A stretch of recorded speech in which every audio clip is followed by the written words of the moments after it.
Bem, vamos debater aqui hoje essa questão do Temer, como é que fica o Brasil a partir de agora, né? Os próprios jornais já falam, por exemplo, que passou pela Câmara, né? Temer continua sem problema.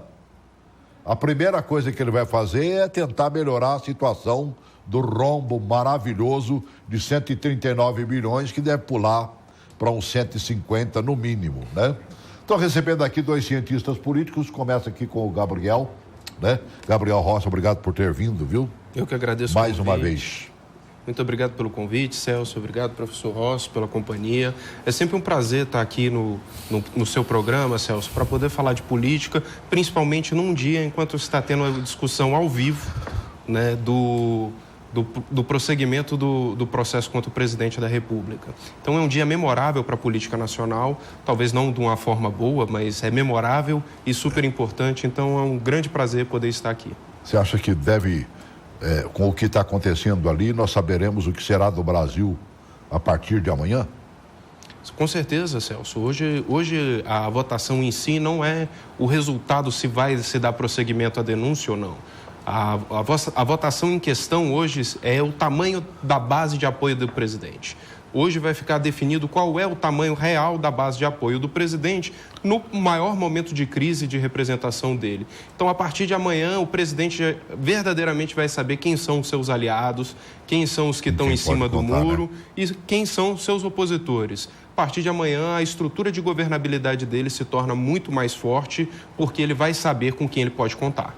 Rócio Barreto também conosco, né? Seja bem-vindo mais uma vez. Obrigado por nos atender, né?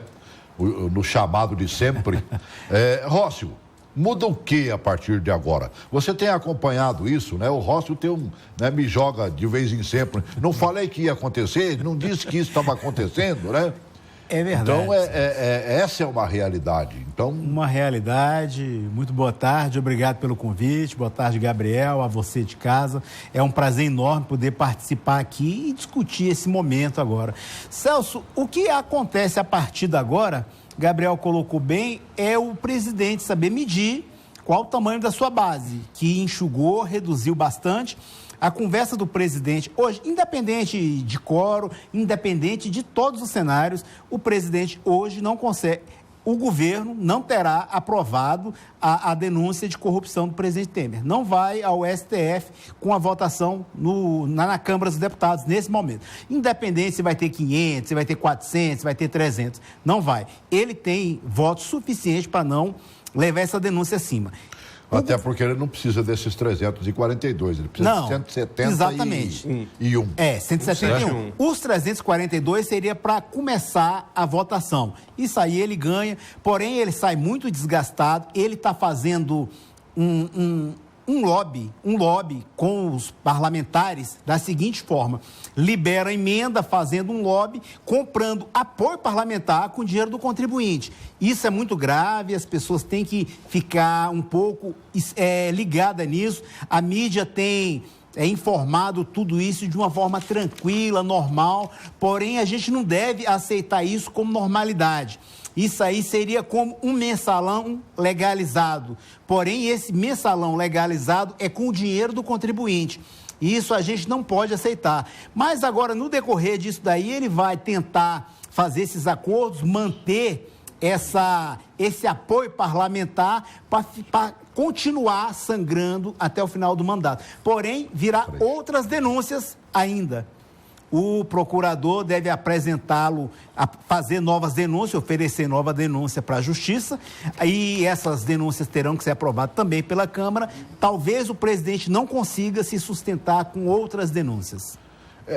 O que a gente percebe é o seguinte: ele está apanhando um bocado, está tendo que jogar muito forte, nessa liberação de emendas apostando alto, né, mesmo. Apostando altíssimo, e isso é meio contraproducente para ele, não é não, Gabriel? Com certeza. Porque está ficando um negócio, poxa, ele comprou todo mundo para poder ficar. Celso, o presidente Temer, ele já deixou muito claro que ele não está preocupado com a opinião pública em relação à sua popularidade. Até porque ele nunca, acho que, nutriu publicamente a expectativa de ser uma figura popular mesmo. Ele assumiu a presidência da República sobre um argumento de que ele colocaria a economia do país nos trilhos. E nós sabemos que toda onda neoliberal para acomodar uma linha ortodoxa econômica se faz mediante um choque de interesse popular. Então, ele não está muito preocupado com relação a essa popularidade. O ponto é que ele sofre uma pressão muito grande dos dois lados. Ele trouxe o Meirelles para trazer essa onda, né, trazer essa força para colocar a economia nos trilhos dentro dessa ótica que o presidente vê como correta para o país, mas, por outro lado, ele vê um Congresso super fragmentado, o qual não permite essas reformas a um baixo custo, né? E talvez a única forma que o presidente encontrou nesse momento foi negociar com esses parlamentares através das emendas. Fico feliz, apesar de eu não soar muito republicano, que ainda é dentro da regra do jogo, é pelas emendas, né? E lembrando que também as emendas têm o seu caráter impositivo, né? Parte dessas emendas vão ser aplicadas de qualquer jeito. O ponto é que, às vezes, vira o conto do vigário, né? Porque o fato dele... Eu dei, mas não dei, né? Você aprovar a emenda de um parlamentar tal, isso não quer dizer que ela vai ser executada de fato, né? Então, a gente ainda está num jogo de interesses para balizar e, de fato, essa movimentação não foi destinada em específico para quem é a base de apoio do presidente, e sim para os que estão em cima do muro. Esses que estão em cima do muro, esses sim precisam de algum certo afago, alguma necessidade de se sentir mais próximos do governo, porque hoje, para a visualização da população, fazer parte desse governo não é bom para a imagem dele como político. Então, ele precisa ter alguma compensação nessa relação. É verdade. Renan que eu diga, né? O Renan é um caso Ele percebeu isso e, como diz o outro, mudou o verbo completamente, não foi? Né? Agora, falar nisso, o blog do escritor Fernando Moraes traz uma entrevista, né? Uma fala da ex-presidente Dilma, falando exatamente, denunciando o esquema de compra de deputados, né? Prática que ela diz, chamam hoje de governabilidade, né? E ela diz, inclusive, que isso começou com o Cunha lá atrás e tem prosseguimento com o Temer agora na frente. Bota aí, tem 8 minutos essa gravação lá no blog, nós pegamos e pensamos ali 1 minuto e pouquinho. Coloca aí, por favor. O que houve no Brasil? Houve que o Centro Democrático no Brasil, que lá atrás fez a Constituinte de 88, atualmente é um centro democrático que eu acho que começa isso no final do governo, segundo governo Lula, e se aprofunda no meu primeiro e fica claro no segundo, é que o Centro Democrático tem uma hegemonia de extrema-direita. Essa hegemonia de extrema-direita foi construída por um senhor chamado Eduardo Cunha, que hoje cumpre pena lá em Curitiba. O que significa isso? Significa que ele criou o método. Qual é o método? Compra de deputados. E como é que se dá a compra? A compra se dá através de métodos institucionais. Por quê? Você vende emendas, você dá vantagens para o deputado. Era essa a prática que ele instituiu. Ele instituiu uma prática que nós tínhamos extrema dificuldade com ele, porque a gente não cumpria esse modelo. E ele é hoje ainda o grande fiador do governo Temer. Essa que é a verdade. Talvez quem tenha falado mais claramente isso foi o senador Renan Calheiros, que disse que este governo era um governo dirigido de Curitiba por um preso chamado Eduardo Cunha. Isso é forte demais o que ela está dizendo. Não, é forte e ela tem fundamentação nisso, Celso, porque a gente está vendo o tipo de negociação. A gente viu aí o senador Aécio Neves flagrado numa conversa de que estaria negociando diretoria de uma empresa estatal. Isso acontece à luz do dia como se fosse algo normal.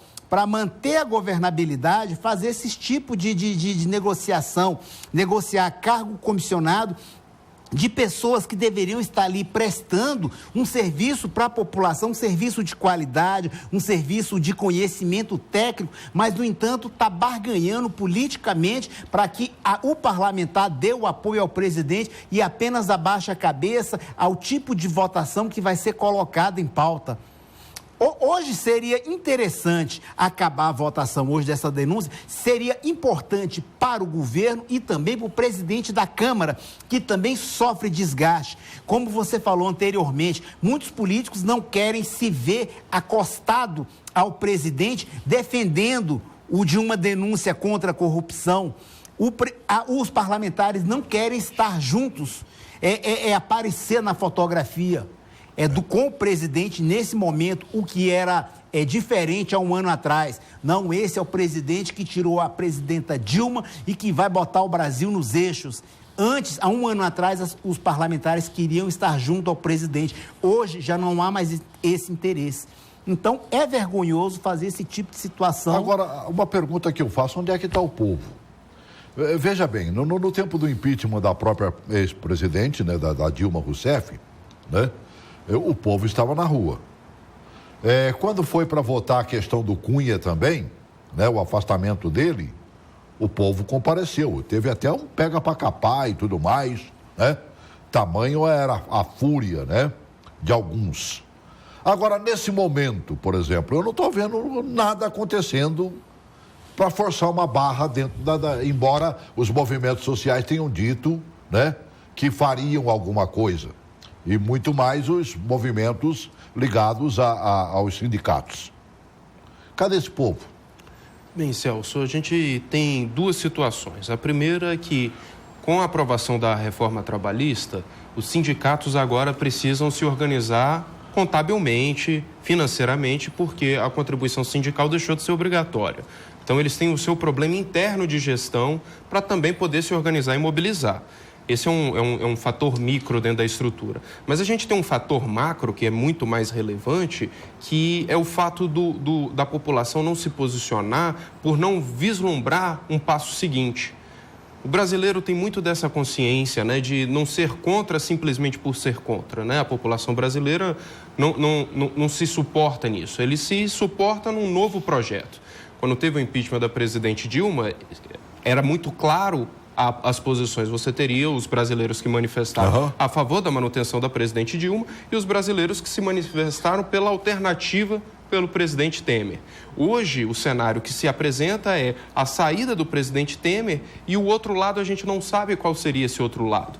Então, a população fica numa situação difícil de se posicionar.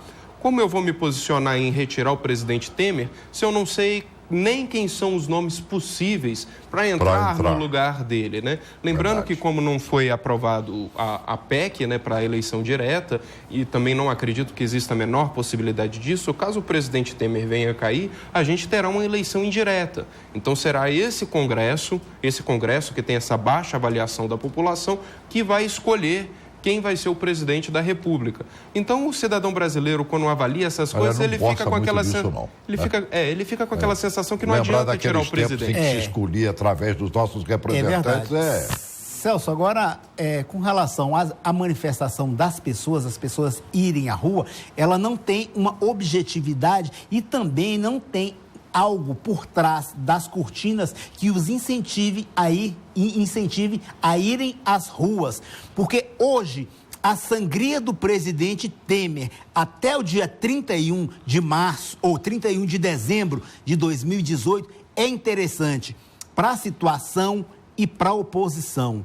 O PT não queria um presidente agora eleito indiretamente, porque esse presidente naturalmente seria candidato à reeleição em 2018, o que contrariaria tanto as intenções do PT como do PSDB, que o PSDB até o momento só não abandonou o barco com o Temer, porque o governador de São Paulo tem interesse em ser candidato a presidente em 2018.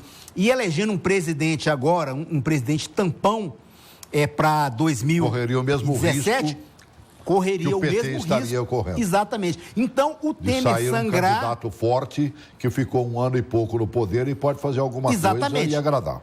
E construiria até uma narrativa para ambas as situações, uma narrativa de que o governo estava muito ruim, que a gente precisa melhorar, precisa levar o Brasil para frente, tal como fizeram o discurso para que a presidenta Dilma sofresse o processo de impeachment. Essa mesma narrativa será usada contra o presidente Temer, mas no no tempo certo. Hoje não há interesse mais nem do PT, nem do PSDB, nem de ninguém que o presidente saia nesse momento. Essa é a verdade. Eu falei, por exemplo, desses movimentos que a gente via em dias de votações expressivas, né? Até que ontem tentaram fazer, por exemplo, no aeroporto de Congonhas, em São Paulo, né? O pessoal da chamada Frente Brasil Popular. Há um movimento, né, pelas diretas, todo né? Mundo ali do pessoal da bandeira vermelha e tudo mais, né? Tentaram. Mas a grande realidade é a seguinte, né? Quem é que parou? O pessoal que queria falar o que eles queriam ouvir, né? Teve um parlamentar que passou, jogaram dinheiro em cima dele, né? E tudo mais. Coloca essa matéria para mim. Os manifestantes ocuparam o saguão de embarque do aeroporto de Congonhas com faixas e cartazes contra Michel Temer e também contra as reformas trabalhista e da Previdência. Ao chegar, o deputado federal Walter Ioshi, do Partido Social Democrático de São Paulo, foi recebido com uma chuva de dinheiro falso. O governo está gastando bilhões para se manter no poder e não tem dinheiro nem inclusive para remédios que está faltando nos hospitais agora. Essa é uma ação da CUT, junto com os sindicatos parceiros, para pressionar os deputados e senadores a votar no afastamento do presidente deles. O senador Humberto Costa, do PT de Pernambuco, que também passou pelo saguão do aeroporto, acredita que o governo não tem fôlego para barrar outras possíveis denúncias que possam ser apresentadas contra Temer. Eu acredito que apenas nessa primeira denúncia eles terão condições de reverter.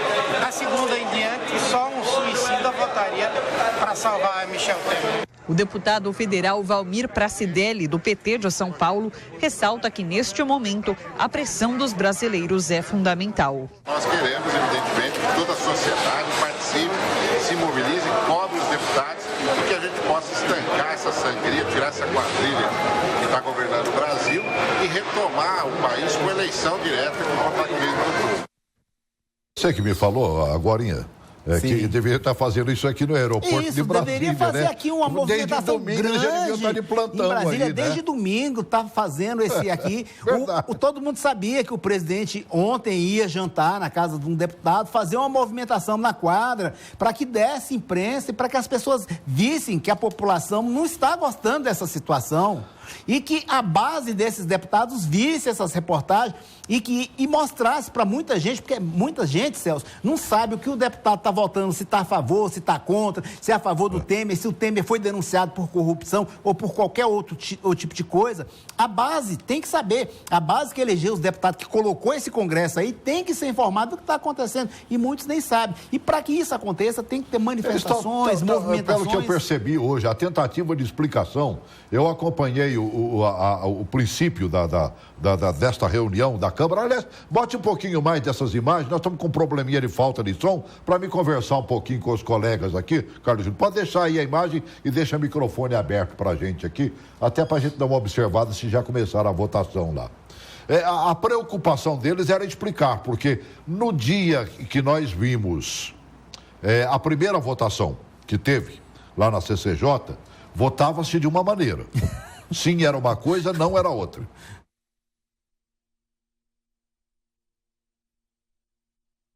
Um tempão tentando explicar para os parlamentares, para ele saber direito como ele vai ter que votar, mano, velho.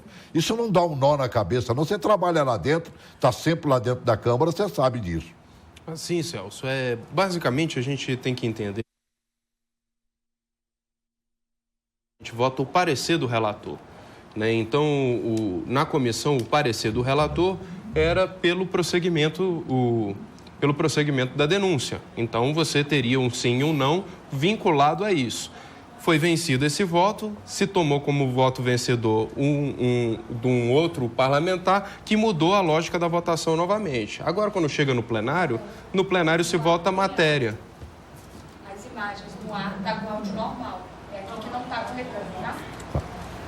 Sim. Então, assim, no plenário se vota a matéria, não se vota em específico o parecer. Então, tem outras exceções, outras peculiaridades, mas a regra geral é essa. E os parlamentares, em geral, não sabem disso. Por isso que eles têm uma assessoria para estar sempre os acompanhando nesses assuntos. Por enquanto, eles ainda continuam lá, né? Quer dizer, um contra, um a favor. Não, exato. E uma coisa que ficou comum na Câmara dos Deputados foi essa questão de ter um relator aprovar um relatório e depois, não, esse relatório a gente não quer. Vamos fazer outro, vamos nomear outro relator. Tirou do bolso do colete e tirou outro relatório. Foi o que aconteceu. Isso era comum à época da ditadura militar e foi aqui e foi trazido de volta com o ex-presidente Eduardo Cunha para a Câmara. Não gostei. Seria como, Celso? O dono da bola ir jogar com outros meninos na rua e enquanto o time dele não ganhasse, o jogo não acabava. Não, temos que repetir. Isso desgasta a imagem dos políticos frente à sociedade que acompanha ali e espera um congresso sério. E eles ficam com esse tipo de joguete e faz com que as coisas não sejam tão transparentes como a sociedade gostaria que fosse. Isso é horrível. Complicado. Você sabe que tem hora, por exemplo, que eu começo a analisar esses comportamentos atuais da política, né? Eu acho que eu deveria estar trabalhando no programa do Carlos Alberto Nóbrega, a Praça é Nossa, o Zorra Total, porque, rapaz, tá sobrando para eles, não tá? Tá. Rapaz, quem quiser deitar e rolar no humorismo em cima desses caras, consegue. Que é coisa mais interessante do que aquele deputado, o Vladimir Costa, aquele que disse que tatuou, aquilo lá é rena, né? O nome do Temer no braço. De toda forma, do lado direito, de toda forma, achei o cúmulo do absurdo. Né? É coisa, né? E você sabe quanto ele levou já dessas emendas e tudo mais? 6.600.000. Coloca essa matéria aí, você vai conhecer um pouquinho do cidadão aí. O deputado Vladimir Costa, do Solidariedade do Pará, apareceu com o sobrenome do presidente Michel Temer tatuado no ombro. Ele disse que decidiu marcar para sempre o apoio ao presidente. O deputado é conhecido pelo lado nada discreto e até cômico. Durante a votação do impeachment da ex-presidente Dilma Rousseff, ele apareceu enrolado na bandeira do Pará e chegou a lançar um rojão de confetes.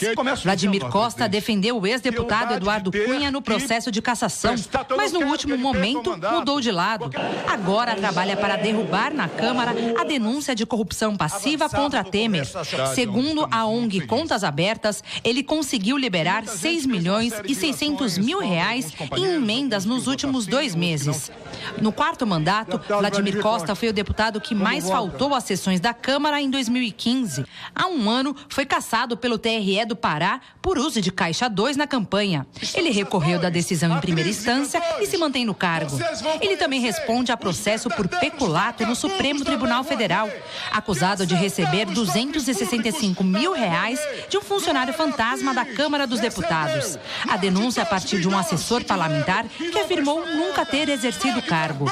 O deputado Vladimir Costa afirma que a tatuagem dele é permanente, mas alguns tatuadores que analisaram a foto dizem que parece ser feita com rena e que pode sair facilmente com água e sabão. Você conhece, ia dizer, né, o cidadão aí, né, o excelentíssimo deputado? Né? Ele teve uma atuação muito simbólica no período do processo do Cunha, né? Era um dos votos contabilizados como apoiador do Cunha e na hora H, como ele viu que já estava vencido, ele mudou o voto dele, né? Então isso causa uma certa expectativa. Caso viesse a acontecer essa pequena mudança, uma segunda mudança agora, e agora tatuado ia ficar realmente para a história do país, né, como algo bem hilário, né? Não, mas bota hilário nisso.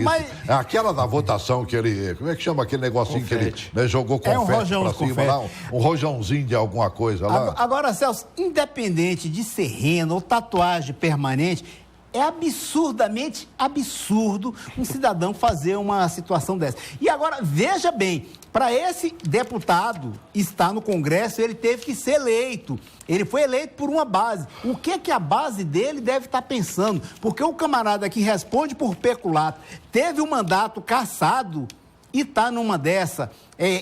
Agora, segundo a ONG, ter recebido 6.600.000 em emendas em apenas 2 meses. É uma situação ridícula. Esse nosso Congresso tem que melhorar qualificamente muito, Celso, muito. Olha, essa matéria, por exemplo, e outras mais aí, eu peguei do Jornal da Cultura, tirando aquela da Dilma, que eu peguei da TVT, né? Parece que tem mais uma da TVT também. E a gente vai mesclando aqui. Mas eu acho interessante, do Jornal da Cultura, ele tem sempre 2 convidados é que tecem comentários. Não, exato. Apresenta a notícia aqui e vocês comentariam ali. Ontem, por exemplo, estava na bancada do Jornal da Cultura, nada mais, nada menos, né, que o Paulo Saldiva, que é do Instituto de Estudos Avançados da PUC, né, peso pesado, e olha só o outro peso pesado, o jurista Modesto Carvalhosa. Ótimo. Né? E eles fizeram um comentáriozinho em cima do Vladimir aí. Coloque aí, por favor.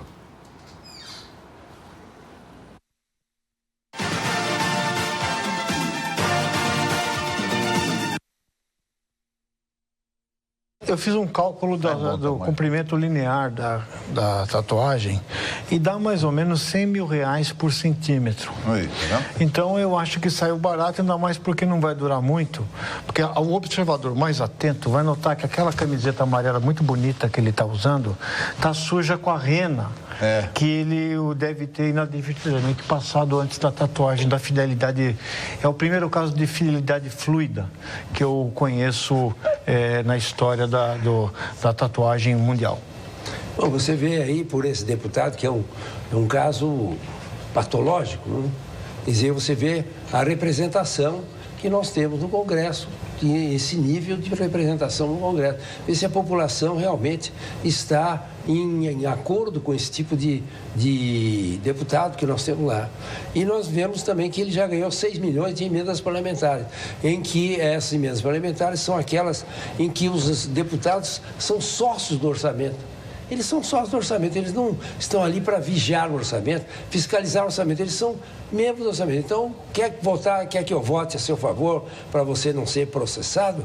Passe 6 milhões aí. Quer dizer, é uma absoluta degradação da política que existe no Brasil hoje. Absoluta degradação. E que é a prova estriônica de que nós vemos dessa figura aí. De modo que, realmente, a população brasileira, a sociedade brasileira não vai mais aceitar esse tipo de representação, de representantes no próxima eleição, provavelmente.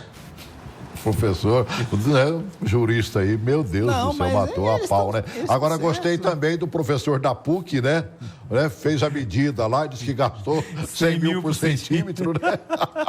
Terrível. Ou levou 100 mil por centímetro. Exatamente. Né? Para fazer aquilo ali, brincadeira. É desconfortável, Celso, porque o pessoal está debochando do Congresso, debochando de atitudes, mas com toda razão. A gente está vendo o dinheiro do contribuinte indo pelo ralo. Verdade. Porque, Celso, se essas emendas fossem para comprar medicamento, para aparelhar os hospitais que está precisando, tudo bem, a gente entenderia uma emenda. Mas tem emenda aí para bancar show, bancar São João, emenda para construir praça, fazer ponte que leva a lugar nenhum, a não sei aonde. Asfaltar, fazer asfalto que liga somente a fazenda de 4, 5 pessoas. São emendas esdrúxulas. Nós não vemos nada acontecendo de real no Brasil. Por isso que eu acho que é debochado o dinheiro público. Que se faz na China agora, né? Inaugurando uma ponte de 50 quilômetros. Terrível. Né? Que sai de algum lugar e vai para lugar algum. Praticamente, dá quase 4 Rio-Niterói. Barbaridade, cara. E os caras fazem, né? Você vê, por exemplo, o Japão passando por momentos conturbados e resolvendo os problemas. Nós aqui tivemos problemas seríssimos há 10, 15, 20 anos atrás, né? Na área aí, por exemplo, de Petrópolis e outros lugares mais, Santa Catarina com enchentes. Ninguém consegue fazer nada para melhorar a situação. Eu não entendo por que não há uma gestão eficiente nisso. Bem, Celso, quando a gente olha uma situação dessa, de um parlamentar ser comprado, né, e é o termo que está sendo usado agora, por 6,6 milhões em emendas, primeiro a população tem que entender que esse dinheiro não é do deputado, como... Sim, não vai para o bolso dele. Não vai para o bolso dele, né? Esse é um orçamento a qual ele vai dar uma destinação específica. Assim a gente espera. É lógico que tudo é factível de corrupção, mas a ideia constitucional que foi estabelecida... Foi com dinheiro semelhantes que compraram as famosas ambulâncias. Exatamente, né? Lembra? O ponto é que a existência de emenda num modelo onde o orçamento é aprovado pelo Legislativo, a gente já está assumindo que o Legislativo não discute o orçamento. Se eu que vou aprovar o orçamento, eu posso alterar o orçamento, eu preciso ainda falar com o executivo o que é emenda minha, é porque eu não estou fazendo o meu trabalho. Eu não preciso, porque a função do legislativo não é só propor lei, ele está em fiscalizar e, inclusive, aprovar do orçamento. Então, a existência de emenda parlamentar, na minha visão, e tem muita gente que discorda disso, mas na minha visão, apequena o parlamento. O parlamento se nega a discutir o orçamento de fato. A nossa tradição é que o executivo mande esse projeto de diretrizes orçamentárias e depois a lei orçamentária anual para o parlamento a discute, a priorizaria e colocaria o que ele acha que é mais importante para a população. Ao invés disso, a gente vem acompanhado nos últimos anos, e digo últimos anos nas últimas décadas, talvez porque eu não tenha tido tempo de vida para ver há mais décadas ainda atrás, que, na verdade, esse projeto chega e ele passa praticamente igual da forma que chegou. Mas isso se justifica, talvez, pela existência das emendas. Eu não preciso discutir com o executivo que tem a chave do cofre, porque ele vai me garantir parte da minha emenda como interesse pessoal. Se essas emendas realmente fossem praticadas, né? Isso. E aí seria maravilhoso. Agora, o que a gente mais vê e ouve, quando os parlamentares vêm aqui, tanto da área local nossa aqui do DF, como os nossos representantes do Congresso, dizendo das destinações que fizeram através de emendas contempladas e que não... Agora, muito recentemente, acho que foi o Jalci que disse aqui que tem dinheiro de pendurado lá não sei há quantos anos para fazer o que nunca fizeram em Brasília, né? É complicado isso, mano, velho. É emenda, Celso, para fazer show de Ivete Sangalo, para que o parlamentar tenha o nome falado em cima do trio elétrico. Isso, para mim, é um absurdo. Enquanto escola não tem merenda, enquanto hospital não tem remédio, não tem aparelho, um parlamentar propôs uma emenda dessa. Precisa de diversão, precisa cultura, precisa. Verdade. Mas há prioridades mais urgentes. Há prioridades que urgem mais a necessidade de execução, que é poupar vidas, melhorar a qualidade de vida da população, melhorar a saúde da população. E é relevante esse ponto, Celso, que justamente por essa natureza da emenda, ela não permite que ela entre no orçamento de fato. Né? Ela não é possível para ele apresentar para custeio. Né? A gente quer apresentar, o parlamentar quer ajudar na reforma de escolas. Ele até pode fazer isso, mas se ele quiser apresentar uma emenda que vai ajudar na gestão dessa escola, para que o diretor tenha um orçamento para trocar lâmpadas, ele não pode, porque aí é custeio. Então, quando a gente vê a natureza da emenda, você vê que o uso dela, ela necessita de serem coisas grandes, coisas que vão ter volumes de recursos vultuosos, que não necessariamente atenda à necessidade da população. Às vezes a população precisa de muito pouco. A Universidade do Estado do Rio de Janeiro, né, agora, fechar o UERJ. Os servidores, trancando os seus serviços, mano. Os servidores. Parados. Fizeram na UERJ um chamado para uma empresa para faxina e limpeza ali, né, e tudo mais. Sabe quantas apareceram para concorrer? Nenhuma. A certeza de que não vai receber. Não vai receber. A gente está vendo o estado do Rio. Num caso desse, quando você olha no caso geral, que os parlamentares da bancada do Rio de Janeiro poderiam se juntar, a população pensa dessa forma, se juntar, vamos pegar nossas emendas e garantir com esse orçamento federal. Né? Eu acho maravilhoso quando a bancada do Distrito Federal se reúne, né? Esquecem bandeira de partido e tudo mais, encaram o que é preciso para o Distrito Federal e fazem juntos, né? Aquelas emendas que vão beneficiar o nosso Distrito Federal. Exatamente. A mesma coisa deveria acontecer com os estados brasileiros. Então, o Rio de Janeiro, melhor do que nunca, mais do que nunca, está precisando disso, amigo. Servidor recebendo cesta básica, Celso. Eu quero saber qual deputado do Rio de Janeiro que recebeu uma dessas emendas do presidente Temer agora, propôs que essas emendas fossem para pagar os salários atrasados. Mas é isso que eu estou falando, não existe. Não pode para isso, porque isso é custeio. Ele não pode propor para pagar o salário. Não, mas ele pode propor uma estrutura, reestruturação do órgão. Não com emenda, ele não pode fazer. A reestruturação do órgão pode. A reestruturação do órgão. E o dinheiro que seria usado na reestruturação fosse pago o salário. Para o que ficou lá para trás, mano, velho. O pessoal só está pensando no seu estado, na sua região, de 4 em 4 anos, cara. E olha lá. E algumas dessas emendas são voltadas para quê? Na época em que tem eleição para prefeito, que você vai apoiar um candidato à prefeitura, que você precisa dele eleito para ele, 2 anos depois, pedir voto para você como deputado, ou senador, ou governador, ou presidente da República, e só. Mas você não fica se lembrando das necessidades reais do seu estado. Ficam aqui conversando, jogando cuspe fora, jogando conversa fora, e não chegam a lugar nenhum. E aí você vê um governo quebrado, né? Mal vai passar essa história da Câmara aí, dessa votação aí, o governo vai ampliar a meta fiscal na próxima semana, pode ter certeza disso. Se fala aí, a previsão que era de 139 bi no vermelho, passa agora para 155 bilhões. E olha lá se vai dar. É mais alto do que a do governo Dilma no ano de 2015, hein? Que maluquice, mano, velho.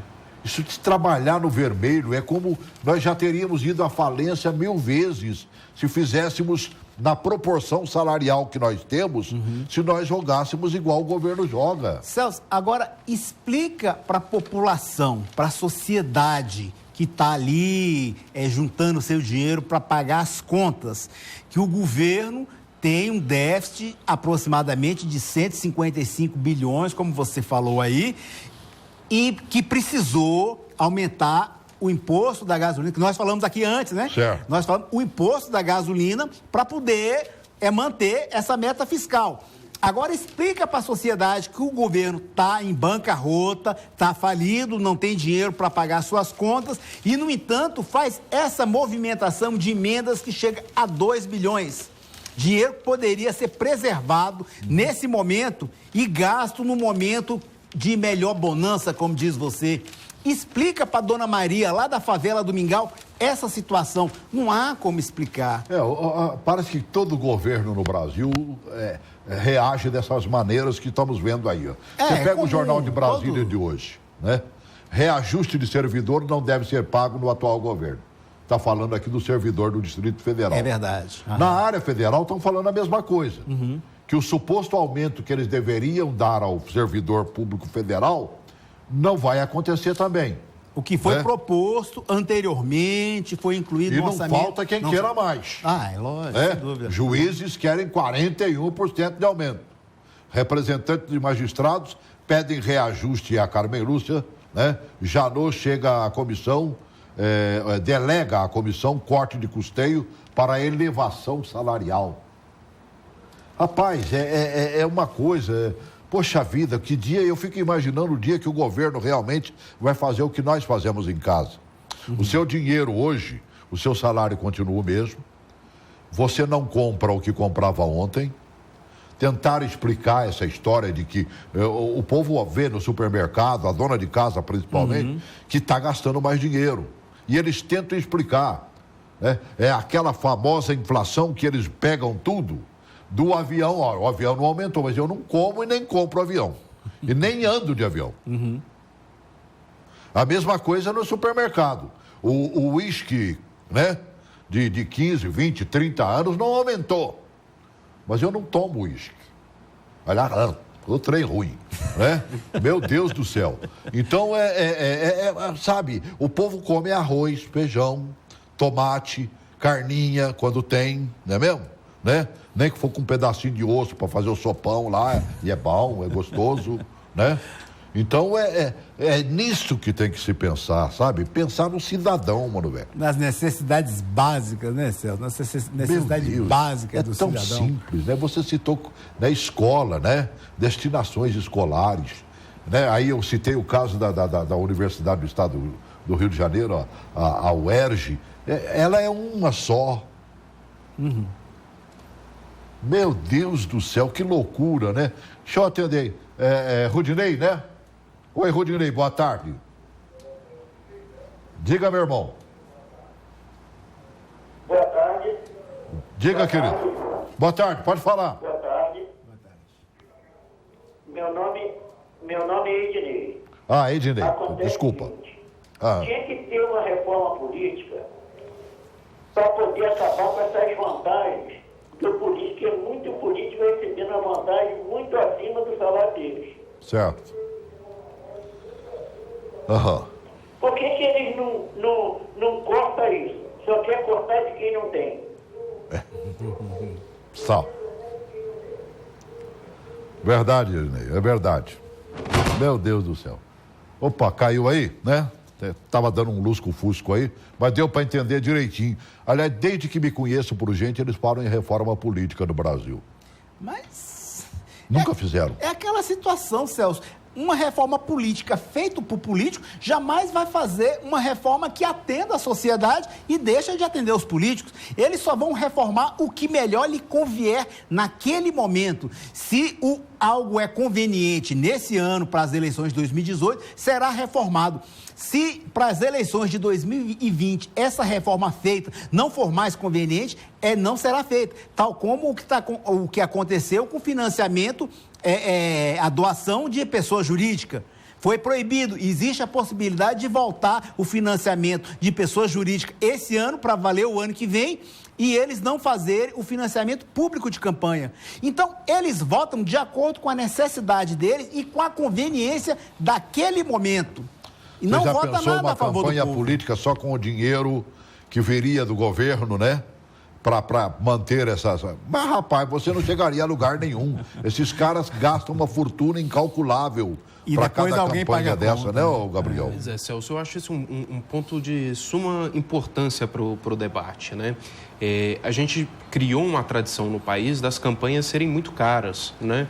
E a gente pode já dizer com uma certa alegria que as campanhas já baratearam muito, né? A gente não tem mais showmício, a gente tem proibição de cavalete, a estrutura de campanha em geral foi reduzindo. O que aconteceu? Houve uma demanda popular e o parlamento resolveu fazer a experiência do financiamento público.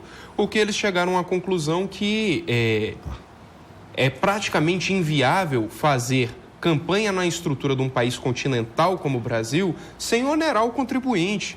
O brasileiro vai ter que pagar por essa campanha porque o financiamento por pessoa física ele não existe num país onde a gente não tem esse compromisso social. Se o brasileiro tivesse esse compromisso social, não, eu vou doar para o candidato que eu vou votar, para ele ter estrutura de conseguir outros, mas o brasileiro não faz isso. Então, realmente, a gente tem que repensar essas coisas e, diferente do que as pessoas falam, eu acho que o processo de reforma política é contínuo. A verdade é uma só. O brasileiro acaba pagando todas elas. Sempre. Esse é de democracia. Você acha que de onde é que a OAS, a Odebrecht e outras tantas tiraram para poder bancar essa dinheirama esparramada aí?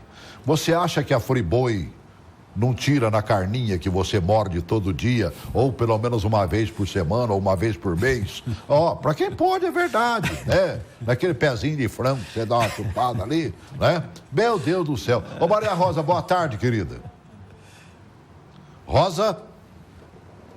Boa tarde, Sérgio. Diga, querida. Boa tarde ao entrevistado. Boa tarde.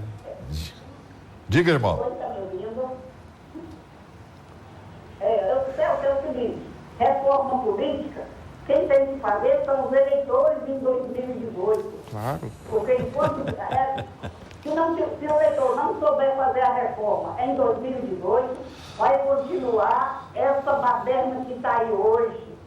Isso aí não vai dar nada. Isso aí é igual crime de menor. Não dá nada. É deputado distritais, é federais, é presidente da República. O Lula vai terminar concorrendo à eleição, porque aqui é o Brasil, é o país da impunidade, dos engravatados e dos pobres, entendeu?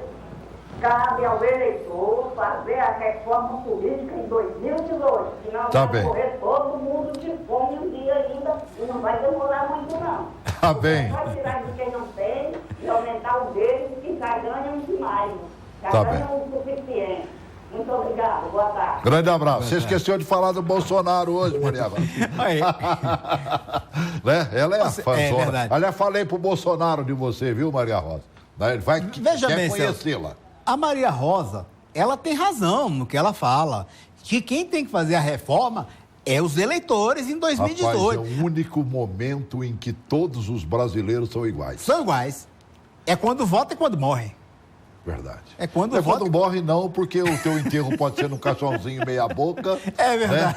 Né? E no outro vai naquele caixãozão assim que parece um Rolls Royce. Olhando por esse lado, realmente há diferença. Mas a Maria Rosa tem razão no que ela fala, que os eleitores, os brasileiros, têm que fazer a reforma para que a gente não tenha um congresso como esse, Celso. Porque Pro executivo se manter... É expressivo demais. Eu acho que a oposição tinha razão quando estava tentando empurrar a votação para mais de noite, que é o horário que os brasileiros estão mais em casa e tudo mais, para acompanhar isso. E ver a cara, então, é aquilo que eu falo. Aquele deputado do Pará, eu queria ver a base dele, vendo uma reportagem dele, vendo ele fazendo essa expressão midiática na televisão quando ele vai dar um voto. A Maria Rosa tem toda a razão. O eleitor tem que fazer a reforma.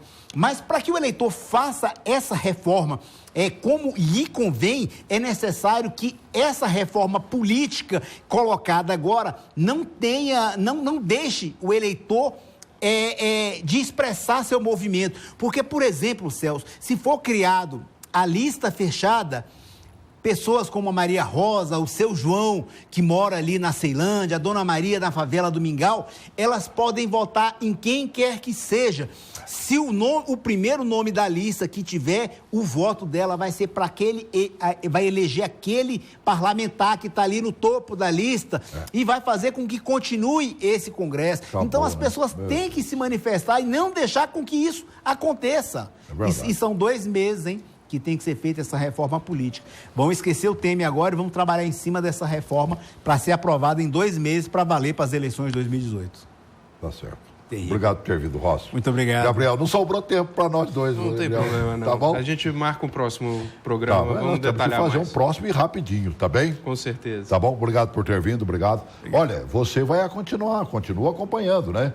Se você não tem um acesso direto à TV Câmara aí no seu estado, via internet, bota no Google aí, TV Câmara ao vivo, pá! Sai na hora lá, viu? E funciona, que é uma beleza. E a Poderosa disse também que vai transmitir ao vivo, e acredito que Band deve fazer a mesma coisa, SBT, quem for inteligente faz. Na hora da votação do Pega mesmo pra valer, vão botar lá. Obrigado. Desculpa o estouro aí, um grande abraço.